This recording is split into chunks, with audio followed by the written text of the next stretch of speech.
I want a medium. Let me see the medium. This medium. Double B's on one. Oh my goodness. What's your reaction? I know. Yeah, so my family, they taking pictures. So what's your reaction to this? It's a good thing. I love them, but I wouldn't be able to go get my pedicure with these on. These are not for pedicures, honey. No. That's too much. This is the most exciting thing I have seen. I mean, I've seen the t-shirts, I've seen the buttons. I have my little bling bling. This is my Obama bling bling. Congratulations. With the flip flops. I think we should get them. I think I need to get the pair. They're 2 for $20. No, 2 for $30. It's really good to see all the paraphernalia around Obama t-shirts, Obama, buy Obama everything. Obama song. It's amazing. Obama flip-flops. The Obama cookie. That's the best thing I've got. Have you eaten it yet, or? I haven't eaten it yet. No, I'm taking these for my friends back home so they can get a piece of the action, so to speak. I'm from New York, and I'm here to represent Obama because he's a positive man. I just like his humbleness, you know what I'm saying, his integrity. He's fighting for what so many people have been fighting for a long time. And I'm just grateful to be here. It's an honor to be here. I thank God for being here. As soon as the election results, we stayed up all night. We got the results around 6 o'clock in the morning. The next day, down to the travel agents, bought the tickets for the flight. So we just had to be here. There was no way. When you think of black people and all the historic events that have occurred over the years, and I think as a black person, you need to be, fully engaged in history. And we had to be here. We couldn't watch it from overseas. We actually had to be here in person. It's a pleasure to be here, to be a part of this great celebration. My child can tell his children.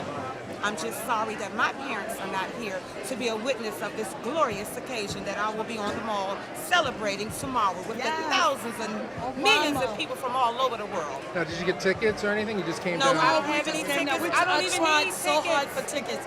I was on every website I could be on trying to get tickets. I said, you know what, God bless me with a car. I'm going. I woke up this morning crying because I wanted to be here so bad. Me and my son jumped in the car and we was on the highway here. Oh, so where are you staying then? Well, I'm staying with my cousins and them here in D.C.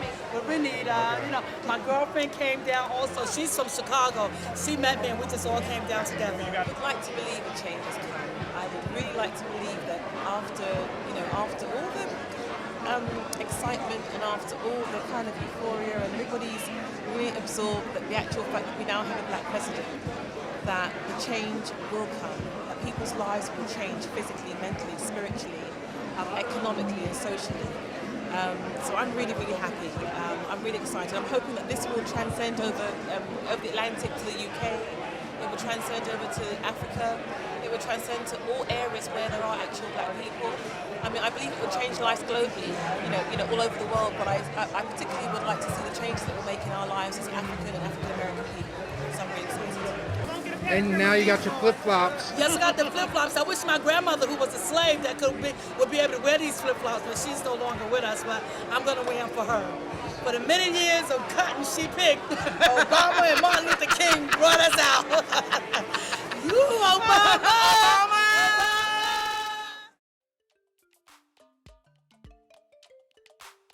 My name is Glenn C. Campbell. I'm the composer, arranger, and producer of this CD. It's a celebration song for Barack Obama for his ascendance to the presidency of the United States. Actually, the song was conceived in May, around 4 a.m. on May 17th. Woke out of bed with "His name is Obama." And as a result of this, took up my guitar, started running some chords, and developed the song as a result of that dream, if you will.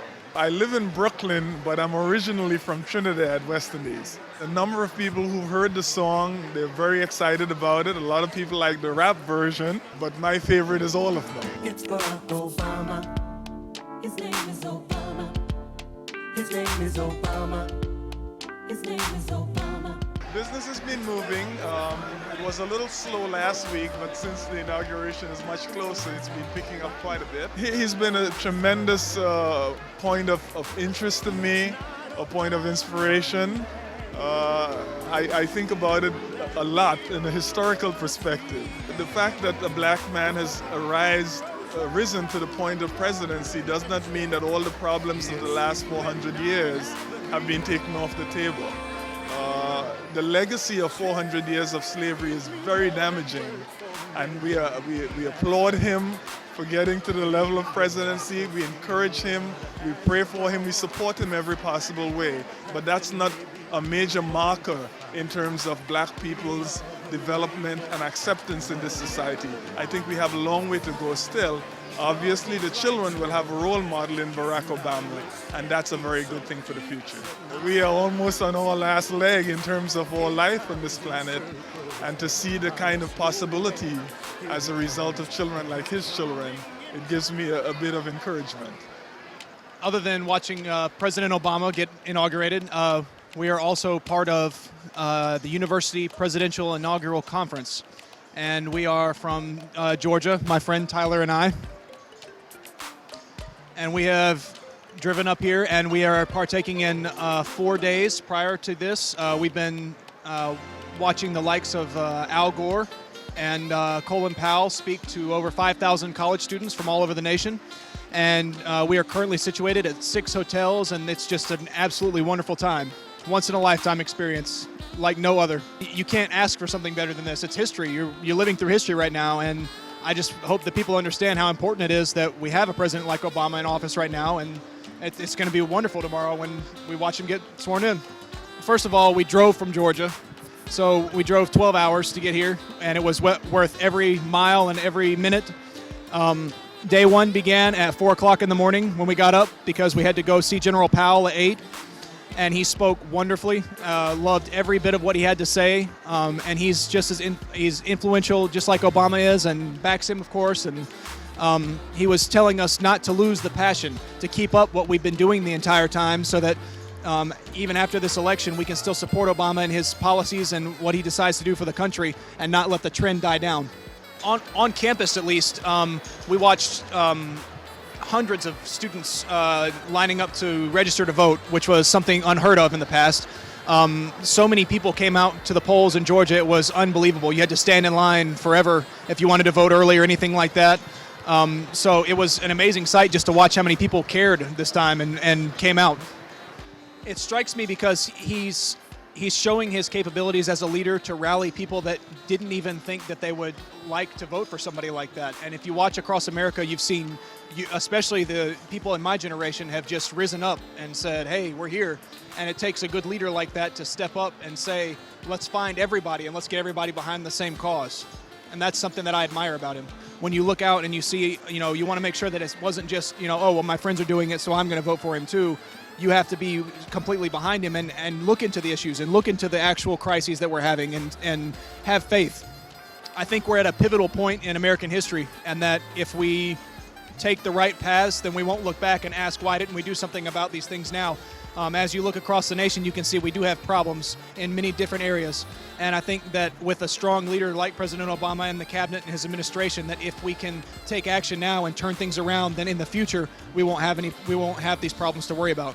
I think I'm going to take home with me the fact that it's not just in Georgia that everybody cares enough to go out and vote, because it's difficult to understand the magnitude of someone's power like Obama to get people and influence people until you get on a national scene like we have. And so now we can take it back to Georgia and say, hey, it wasn't just us, it was absolutely everybody, and people we talked to, and everybody's just excited about it. My name is Anne. I'm housekeeping.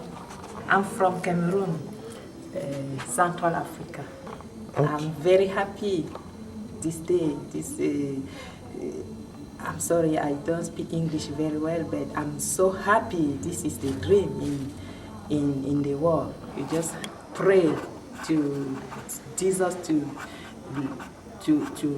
give longer to our President Barack Obama. We happy because we see the dream. This is the dream. This is history in America. On the day of the election, did you have a chance to talk to your friends in Cameroon?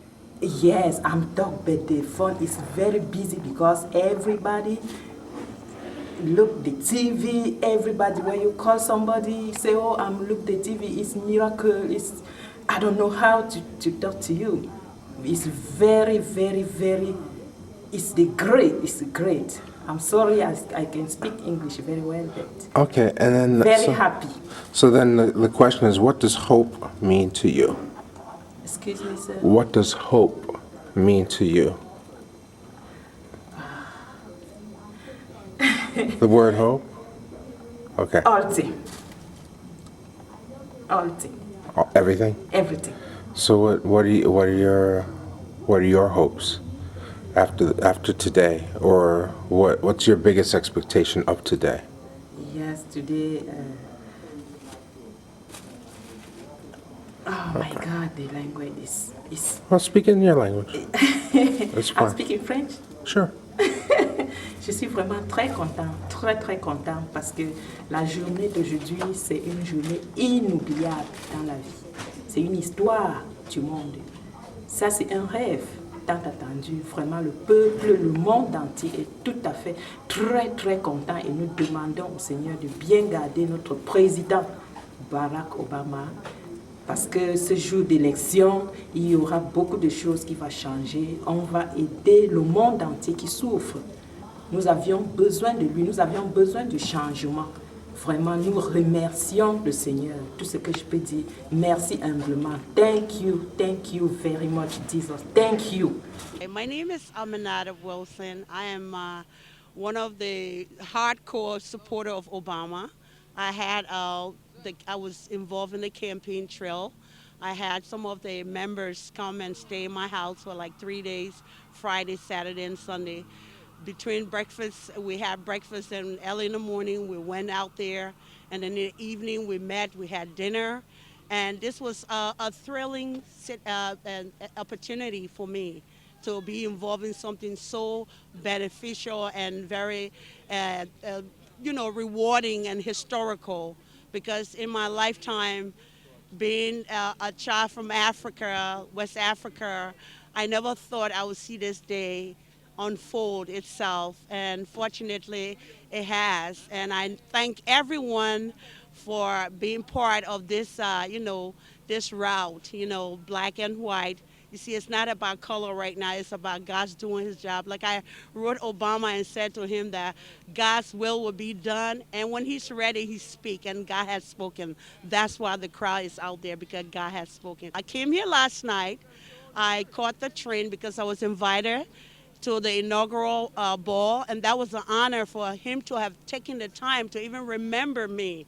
I mean, there are people born here, but this man is reaching out for everybody. No, there's no separation. He wants us to work together. Now it's time for black and white to work together and make this a better state and a better nation, because this is what he's really working towards, making the country to come together. It says that it's time for change in democracy. We have to be open-minded and work towards a better future for not us only, but for our generation to come, and mostly for the younger children, that we never thought that one day there will be a female president, let alone a black president for the United States. So that signifies itself, within itself, demands respect, and is telling us in so many words that this is the time for God's children, black, green, and blue, as Dr. Martin Luther King stated, will hold hands and sing the old Negro song, and there will be God's children. There won't be judgment. You won't be judged by your color, but by your conscience. And this is amazing for me to have been here. Hope stands for so many things, but hope stands for the togetherness of one unity. If we work together, we can conquer anything. Hope means somebody who's been longing for success to become successful, when at the end of the tunnel they didn't know there was any light. Hope also means that we can change what was never thought of, that we can hold one another hand and cross the street with some kind of dignity and faith and prosper through all their affairs. Because I know a lot of people think Obama is going to go in the White House and make this change, but the change comes from within us. We have to work together to make it a better democratic world. the mall is packed. They're not allowing anybody else on there. It's packed. Okay, what Right? about The only way, the other way to see it TV? is TV, right? In Union Station, I've been suggesting that you go over there and have a nice cup of coffee, something to eat, and watch it on the TV. All right, and say you were a part. Say you were part of it, okay? They're not letting anybody else on the mall. Say again? Nobody else on the mall. Nobody else on the mall. It's the capacity, man. My name's Matt Truella, and I'm from Milwaukee, Wisconsin. And we came here because there's been so much talk about change, bringing change to our country. And yet there's one people group in our country that's being forgotten, and that's the preborn child. They've been killed in abortion clinics for 36 years now, over 4,000 of them a day. They are the most oppressed people group in our nation. And so we're here to call for change on their behalf. Right now there's no change in the plans for them. The status quo is what the plan is to continue, that they'll continue to be slaughtered, that Planned Parenthood will continue to get millions of our tax dollars in funding each year.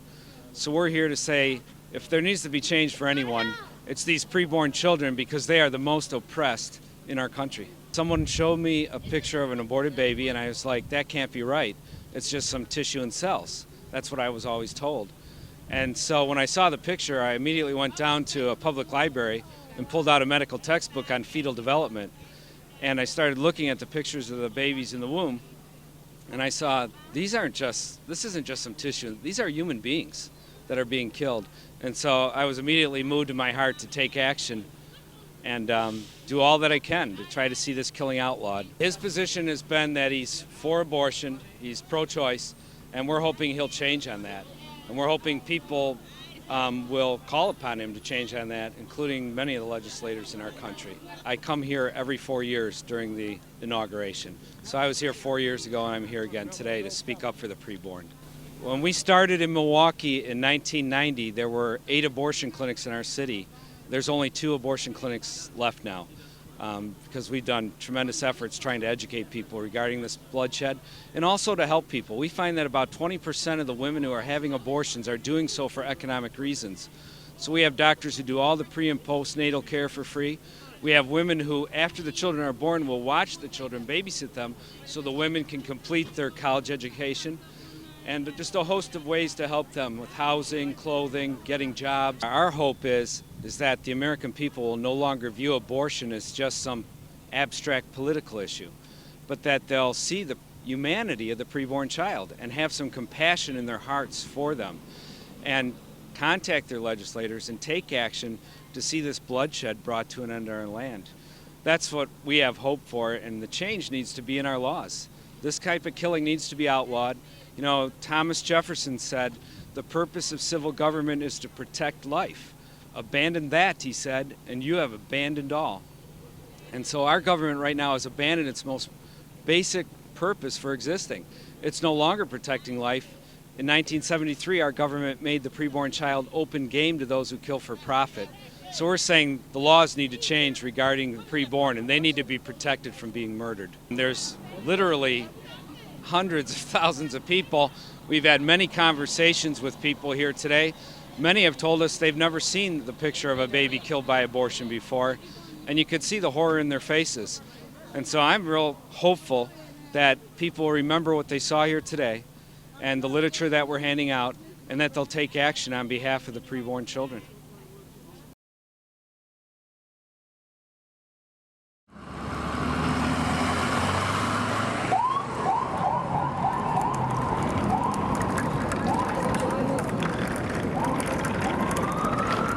Hi, I'm your new President Barack Obama.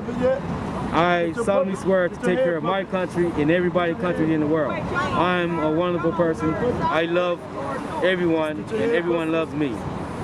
Yes, we have made a change. A change is now here. God bless you and God bless America.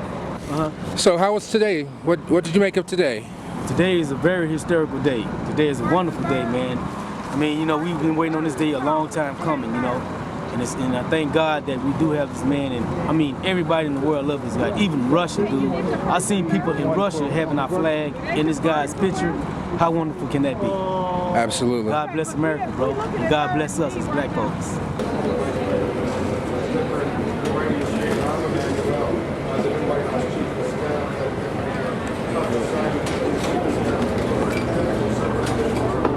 Hello, iReporters and everyone. Check it out. Don Lemon here. We're on the roof of the museum. We'll get there's Anderson Cooper back there. We're in programming. We're following a ceremony with the Obamas, and so we have a bit of a break. David Bergen, Dan O'Brien, there's Wolf Blitzer, he's singing live. So we're in breaking news now.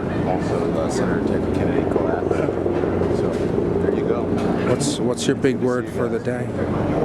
If there's one word to describe the day, what would it be? I don't know if there's a word long enough, but really probably overwhelming right now because so much is going on. I think, when I have time to analyze it, I'll have a different word for it. It's a little bit crazy. Presidential hand puppets. Puppets. Presidential hand puppets. President puppet, right here. Get the puppet before he become a puppet. Presidential hand puppets. $10, big guy. $10 t-shirts. Right here, get your $10 t-shirts right here. We're doing it big over here. So for $3, this is good. You want to buy a button, sir? This is $10. If you get 3, they're $25. The DVDs there's an Ohio speech, the speech on race, and his victory speech, as well as all the CNN coverage of all the way from the election all the way through to... You got Obama dice? Dice, no, man. We don't sell dice in the city, in the town of D.C. Teacups with Alice. What's the big seller? Oh, you got hand warmer. The big seller in D.C. right now is Obama. Hats. We got the Obama hats. Yeah, with the Obama glitter. We even got Obama cookies. We working them. We got cookies, Obama cookies. Yeah. And the waters. If you get thirsty, Obama will quench your thirst. You hear me? Obama. Hey, Chief. You excited?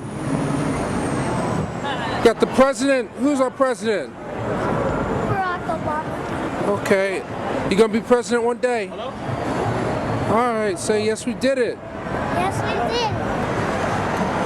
How you make it out today? I'm doing fine, brother.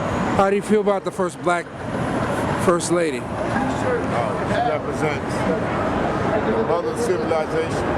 So she represents all the way back to the beginning. It's just that God has saw fit that it's time that we get a chance. We get a chance. Not only by her, but by this man here, Barack Obama, the 44th president of the United States. Very well put. I never would have thought I'd get to see it. I never thought I'd get the chance to see it. When the dogs was out and water hoses and everything. But God saw fit to make me stay here to see this. It's my second time. I was here for the Million Man March and I came Wait, so where are you from? West Palm Beach. West Palm Beach. What was the trip like? It's cold, man. I'm gonna have to deliver. Yes, we did. All right. Remember this day. Thanks. Thank you.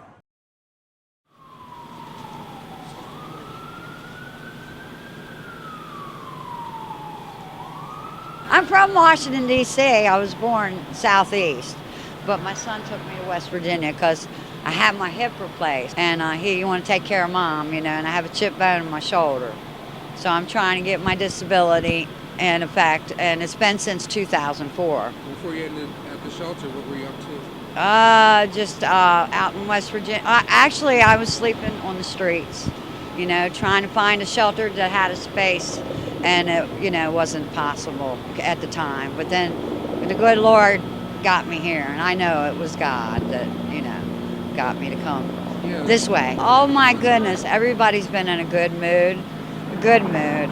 I just think today is different, and it's going to be better for America. He is, and his family. They stand out in the pictures and the portraits, and it looks just so, here, for us, the people, for a change, our change, we need him. So if you were, Yeah.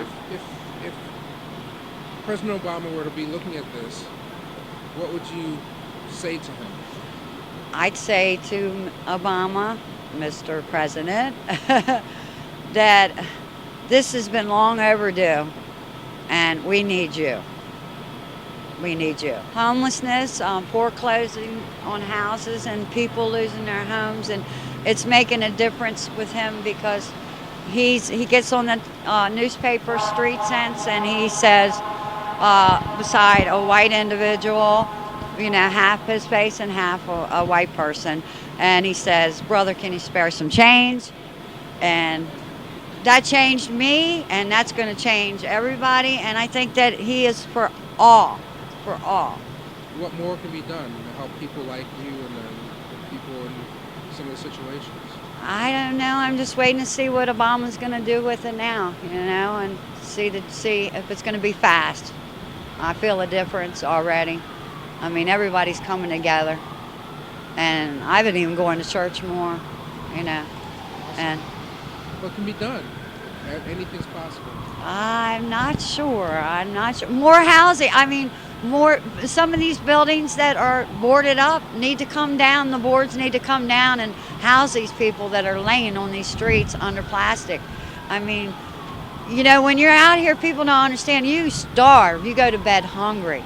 I mean, your stomach is just gnawing at you, and people don't see it. Even though I'm homeless, I still give, you know, to help the other people on the streets because sometimes they don't want to say I have a need, you know, and they're afraid. So what are your hopes? My hopes, the war will end. The war will end, and the soldiers will come back to something, have something. Okay. That's you talk about your son. Larry. If he had a chance to see this, what would you say to him? Oh, son, you just missed a big event. It's been a blessed day, and I wish you were here. And I love you, and I miss you very much. And my children are my strength, and I miss my daughter too. They're my strength and my hope, and that's why I carry on for them. And hopefully, you know, it's going to be good for all of us. You know, It's not always an easy road. no, it isn't. It's been. He doesn't even know that I've slept on the streets, on concrete, and he would be so upset. He would get here now, and I'm asking him to come over, you know, to help me because I am handicapped and I need my check that I've been waiting for because I worked all these years, and you know, I need a room or something, you know, a house or something. I'm on a housing list, and that's all I can do is try.